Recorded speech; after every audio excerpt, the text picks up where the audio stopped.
ওই নীল রঙের বোতলটাকে ফাটিয়ে দেই। হায় হায়, কি আমি মনে হয় কিছু একটা ভুল দেখলাম। আরে বেটা ভুল না, পিছনে তাকিয়ে দেখ। ওরে বাপরে, আরে তুমি কে? আমি ওই বোতলের জিন, আমি তোকে খেয়ে নিব। তুই আমাকে বের করেছিস, তবে একটা শর্তে তুই বাঁচতে পারিস। কিছু একটা পানিতে ফেল, যদি আমি খুঁজে না পাই তাহলে আমি তোর গোলাম হয়ে যাব, আর যদি আমি খুঁজে পাই তাহলে তোকে আমি খেয়ে নিব। আরে না না, আগে আমি না, আগে আকবর ভাই কিছু একটা ফেলবে। আরে আরে ভাই, এর ভিতরে তুমি আমাকে কেন বিপদে ফেললে? যাই হোক, আমার কাছে এই সুইটি আছে, দেখি আমি এটিকে পানিতে ফেলি। এত ছোট সুই জিন খুঁজেই পাবে না। আরে পাবো না মানে তারা দেখাইতেছি মজা। এই তো আমি পেয়ে গেছি, এখন আমি তোকে খেয়ে নিবো। হাহা, আরে আমার সাথে এটা কি হচ্ছে? আমাকে খেও না, খেও না। খুব মজা পেলাম। এই এবার তুই কিছু ফেল। আরে না আমি না, এবার আলিফ ভাই ফেলবে। আলিফ ভাই তুমি কিছু ফেলো। আরে আবার আমাকে কেন? দাঁড়াও, আমি মোবাইলের এই সিমটাকে নিচে ফেলি। এত ছোট সিম নিশ্চয়ই খুঁজে পাবে না। এই নে জিন, এবার আমার সিমটাকে খুঁজে দেখা, নিশ্চয়ই তুই পাবি না। পাবো না মানে দাঁড়া, দেখাইতেছি মজা।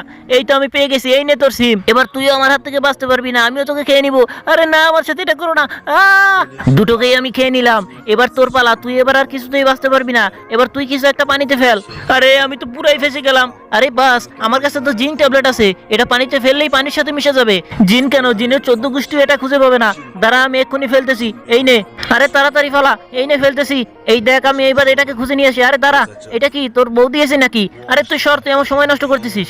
হায় হায়, এ কি, আমি তো কিছুতেই ট্যাবলেটটা খুঁজে পাইতেছি না। আরে কিভাবে পাবি? এটা তো পানির সাথে মিশে গেছে। তুই কেন, তোর বাপও এটাকে খুঁজে পাবে না। হায় হায়, এটা কি হলো ভাই? আমি তো ট্যাবলেট খুঁজে পাচ্ছি না। আরে আমি জানি তুই কিছুতেই পাবি না। এবার থেকে তুই আমার গোলাম। এখন থেকে আমি যা বলবো সব সময় তুই তাই করবি। আচ্ছা ঠিক আছে, ঠিক আছে, তাহলে এখন তুই আমার পাটা টিপে দে। কোনো ফাঁকি মারার চেষ্টা করবি না, ভালো করে টিপ। বন্ধুরা, এরপর কি হলো দেখার আগে তুমি আজকে নামাজ আদায় করেছো তো? নামাজ আদায় না করলে অবশ্যই করে নিও, কেননা নামাজ ছাড়া কোনো গতি নেই। আর এই নামাজের দাওয়াতটি ভালো লাগলে একটি লাইক করে অবশ্যই চ্যানেলটি সাবস্ক্রাইব করে দিও।